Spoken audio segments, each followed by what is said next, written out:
Deu vontade de falar um pouco sobre repertório, cara. Esses dias eu tava vendo os stories do Rafael Chanson. Chanson. O Rafael teve essa pergunta numa caixinha dele lá, cara. Eu queria ter printado, eu voltei depois, já tinha passado.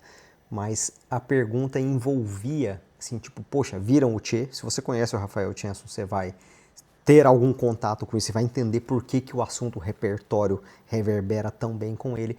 Mas a pergunta envolvia um comentário do cara falando, meu, vou falar com as minhas palavras, né? Meu, eu vi um vídeo teu de tipo 10 anos atrás. Cara, você já tinha muita bagagem lá, 10 anos atrás. Tipo, caramba, é incrível imaginar assim, te ver hoje e falar, meu, aspiro ser como você. Aí eu te escuto 10 anos atrás e falo, eu já tava muito longe 10 anos atrás, nesse sentido. E isso me lembrou, cara, de uma conversa que eu tive com o Murilo. O Murilo é o professor lá da academia que cuida do meu treino e virou um amigo meu, obviamente. E aí, numa dessas, ele me segue lá no Instagram também. Ele comentou, falou: Fuso, cara, eu sei que você lê muito, eu sempre vejo lá. E a gente conversa aqui sobre vários assuntos. Você sempre tem um monte de coisa que você pega, que você traz, que você referencia. Tipo, a ideia dele mais ou menos era assim, cara, é só ler. E aí eu comentei, eu parei pra pensar, que eu nunca tinha parado pra pensar, cara. Sabe aquele tipo de coisa que pra gente acaba que é meio natural, né? Por quê? Porque desde que eu me dou por gente, bicho, eu leio. Eu era aquela criança, assim, imagine isso, tá? Você que tem filho, talvez imagine isso. Imagina uma criança que subia no guarda-roupa, assim, tipo, abria o guarda-roupa, subia nas gavetas para poder pegar uma enciclopédia que tava lá na parte de cima. Isso era eu criança, tá? Eu queria a enciclopédia que estava lá em cima. Por quê? Porque ela tinha informações que outros livros que me davam não tinham, e eu queria aquelas informações. Eu estava desesperado atrás daquilo ali, a ponto de eu macaquear em cima de um guarda-roupa para pegar aquilo ali. E minha mãe tinha uma enciclopédia de inglês, que eu descobri depois que eram 12 volumes, porque inicialmente eu só tinha acesso ao primeiro.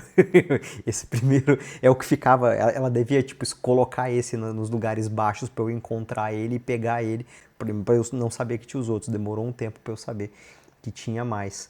Mas eu pegava essa enciclopédia de inglês e eu li ela inteira várias vezes. Eu decorei aquele negócio. Um dia, um filho de pastor foi lá em casa e ele me viu ali com algumas coisas daquele livro e ele foi fazer, na época, esse tipo de coisa entrega idade.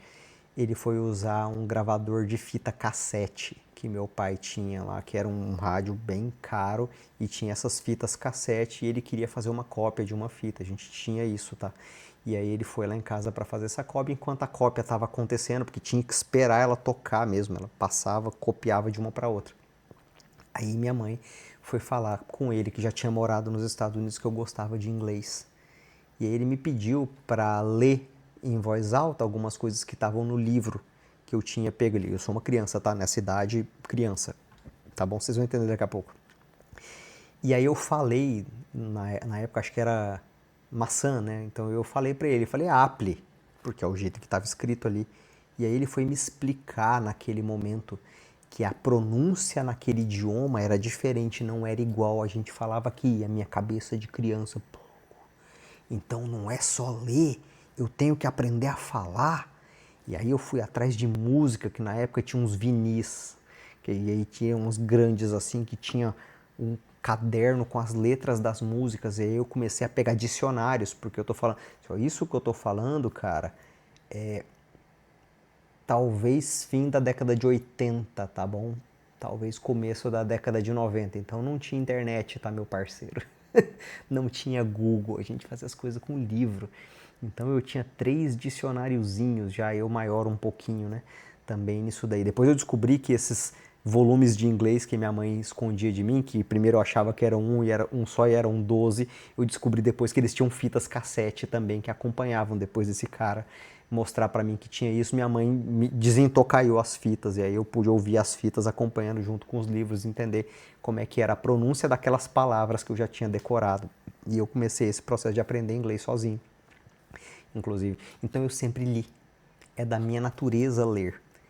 E aí, com isso, eu tava falando pro Murilo. Eu falei, Murilo, é da minha natureza ler, cara. Então você me pergunta se eu sei tanta coisa sobre tanta coisa porque eu leio muito, e eu vou te afirmar que eu não só leio muito, como eu sou um nerd que lê muito e que não é jovem, tá bom? Eu sou um nerd velho. Então eu sou uma pessoa que naturalmente lê muito há muito tempo, desde que eu me entendo por gente. Então, não é para desestimular, mas é que para você também não se comparar. Quando você gera essas comparações com alguém que naturalmente já está absorvendo tudo quanto é tipo de informação, você gera um patamar que às vezes é inalcançável para você. E provavelmente será. Porque pensa assim, digamos que o Murilo decide que vai começar a ler sistematicamente lá. Cara, tudo bem. Aí digamos que ele já tem alguma leitura na vida dele. Ainda assim, ele é jovem. Então ele está começando bem, tem muito tempo. Eu não vou parar.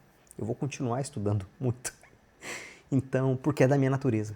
É esperado de mim que eu naturalmente solto o freio de mão, eu estou comprando um curso, eu estou pegando um livro, eu sempre tenho alguma coisa perto, tipo caderno, livro, computador, curso. Por quê? Porque isso é parte da minha natureza. Então, mesmo que você decida falar assim, como eu vou fazer para adquirir mais repertório? Você vai estudar, você vai ter que não só estudar, você vai ter que percorrer o processo de primeiro se tornar um bom estudante, talvez. E isso vai exigir de você tempo. Tempo, dedicação. Se você se comparar com o Tchê, se você se comparar comigo, se você se comparar com alguém que você em algum momento considerou uma pessoa de repertório, você não vai fazer. E o ideal é fazer. Se você sentiu essa necessidade, se para você gerou um ponto de desejo, cara, ter repertório é muito bom. Sabe por quê, meu velho? Porque não adianta nada eu te ensinar a falar, te ensinar a transmitir e você não ter o que transmitir. Cara, isso é o mal da internet hoje. Pessoas com pouquíssimo repertório, às vezes com repertório errado, cara, mas que se propuseram a falar, se propuseram a ensinar e às vezes são extremamente competentes nisso. Não só da internet, tá? Para a internet isso também tinha. Falastrão, charlatões, assim, gente que nem sabe que não sabe. E que tem um grau de confiança e convicção gigantesco, cara, e por isso mesmo arrasta gente. Arrasta gente, porque confiança arrasta. Confiança arrasta mais que argumento. Você conseguir transmitir confiança é melhor que você conseguir transmitir bons argumentos. Isso é a essência do blefe. Se você fala com muita convicção, com muita confiança, o cara que sabe duvida. Fala assim, tá melhor. Assim, ó, não vou nem levantar a mão nem me posicionar, melhor dar uma conferida antes para não ficar feio. Essa é a essência do blefe. Então, adquira repertório também. É importante se você quer comunicar alguma coisa que você tenha esse zelo, que você se propõe a ser realmente um bom guardião, um bom portador de uma boa mensagem. E aí depois se torna um bom mensageiro, né, cara? Aprenda também a transmitir essa mensagem do jeito que fique legal, cara, que fique gostoso, que dê a completude daquele significado que você está tentando transmitir, que senão qual que é a utilidade da pessoa que recebe do lado de lá, não consegue pôr em prática, não consegue entender, não consegue significar aquilo, trazer, assim, aprendizagem exige significado, exige que eu consiga adquirir o significado daquilo para mim. Então agora aquilo para mim representa algo, não é só algo que eu papagaio, que eu repito e se alguém me perguntar eu não consigo explicar, porque não é meu, não fechou aquilo em mim, não clicou. Então eu só consigo repetir, eu não consigo elaborar, eu não consigo ligar aquilo em nada. Não é conhecimento adquirido, é conhecimento repetido. Então o processo de adquirir repertório vai de alguma forma exigir que você preste atenção. E esse é o ponto que eu construí essa história toda para chegar. Porque na verdade, você está o tempo todo adquirindo repertório. O tempo todo. O ponto talvez seja você observar que repertório você está adquirindo. Por exemplo, assim, ó, vamos tentar não fazer viés de julgamento, mas já fazendo. porque não tem como a gente não julgar, é da natureza nossa. Mas vamos tentar falar um papo muito reto aqui, tá bom? Eu não sei praticamente nada da influencer Virgínia. Eu não consumo nada dela. Eu não sei, bicho. Eu não sei. Porque eu não gasto a minha energia com aquilo. Mas existem especialistas na vida dos outros. Existem pessoas que gastam tanta energia, se dedicam tanto a entender sobre personalidades, que às vezes nem são exemplos a serem seguidos, tá? E esse é o ponto que eu acho mais interessante. Nem é alguém que você pretende imitar em algum aspecto na sua vida, então você está observando para aprender. Na verdade, é só alguém que, por alguma razão que você nunca parou para pensar a respeito, você se sentiu atraído por aquilo ali. Talvez você queira ter a vida que ela tem. Talvez. Geralmente eu acredito que seja isso. Tem pessoas que se apaixonam, assim, ó, não conseguem deixar de acompanhar. Eu tenho um amigo assim, não conseguem deixar de acompanhar tragédias no mundo. Ele tá realmente sofrendo, abalado com o problema que está acontecendo lá entre Israel e alguma coisa. Tipo, cara, se perceba que eu não sei nem o que é o alguma coisa. Né?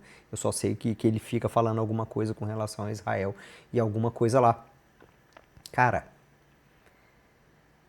mas não é importante. Tipo, cara, pode até ser importante e eu acredito na seriedade do que está acontecendo lá. A questão é, aonde está a sua atenção? Você pode fazer alguma coisa a respeito? Você quer fazer alguma coisa a respeito? Talvez você não queira fazer nada a respeito. Talvez te incomode, te dê gatilho e te tire do centro, te transforme às vezes numa pessoa amarga, te transforme numa pessoa... Mas aquilo tá, assim, você não tá comprometido com aquilo o suficiente também. Porque você quer virar um ativista disso, tá aqui o YouTube, bicho. Você pode virar um ativista de qualquer coisa que você queira defender. Tá tudo bem, tá tudo certo, dá para fazer isso dessa forma. Mas ele também não faz isso. Ele só fica com o lado negativo da proposição. Ele só fica com o lado de débito daquilo. Então a atenção dele está extremamente amarrada a ponto dele se tornar um grande especialista naquele assunto e no final das contas aquilo não está mudando, não está levando ele para onde ele talvez gostaria de chegar.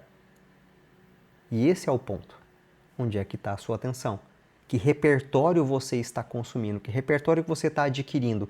Esse repertório está permitindo que você se torne mais habilidoso, mais conhecedor, um melhor explanador de algo e que vá levar você para a vida que você quer? Ou só está ocupando o seu tempo, ocupando o seu espaço, ocupando a sua atenção, ocupando a sua mente, ocupando os seus depósitos de conhecimento com um conhecimento que não está te levando para um fim que você deseja. Está ao contrário. Está ocupando o espaço que deveria estar sendo ocupado com aquilo. Então, talvez não seja uma falta de repertório o problema. Talvez seja uma falta de direcionamento no repertório que você está adquirindo. Porque, de novo, a gente está sempre adquirindo. Sempre adquirindo informação, conhecimento. A gente está sempre ávido a isso. Então o ponto do repertório talvez não seja só a questão de tipo, nossa, como você tem tanto repertório, e eu gostaria de ter. A questão é, você senta a bunda na cadeira para adquirir o repertório e depois poder mostrar que tem, poder falar sobre, poder expor aquilo ali? Ou você só gostaria de ter? Eu falo da diferença do cara que quer ser rico e do cara que acha legal ser rico, né? Que o cara que quer ser rico, ele trabalha, ele vai atrás das oportunidades, ele está o tempo inteiro pensando em negócio, pensando em coisa. E o cara que acha legal, não, ele só acha legal, ele não está fazendo nada a respeito. Entendeu? Ele não paga o preço de. Assim, ó, mesmo que dê tudo errado, mas ele nem se move. Se você não está se movendo, realmente você quer, talvez você só ache legal. Então talvez você ache legal ter repertório, mas se você quiser realmente ter repertório, comece a analisar as coisas que você está gastando a sua atenção consumindo. Às vezes você está se tornando um baita especialista em discussão política e você não quer ser político, você não quer ser jornalista político, você não quer ser o que quer que seja que alguém que sabe muita política pode fazer para ganhar dinheiro, por exemplo. Mas você gasta boa parte da sua vida passando raiva. Você passando raiva, não tô falando nos outros, mas você passando raiva. Às vezes está até passando nos outros também, brigando por causa de um conhecimento que poderia estar sendo substituído por algo que você mesmo admira, mas você mesmo decidiu que não quer. Você mesmo decidiu que neste lugar do conhecimento útil, que eu acho muito bonito porque o outro tem, eu preferi esse. Na hora do vamos ver, foi esse aqui que você pegou para você. Então, fiz uma baita reflexão, acho que esse vídeo ficou, talvez tenha sido o meu vídeo mais longo, mas me veio essa provocação que eu queria deixar para você.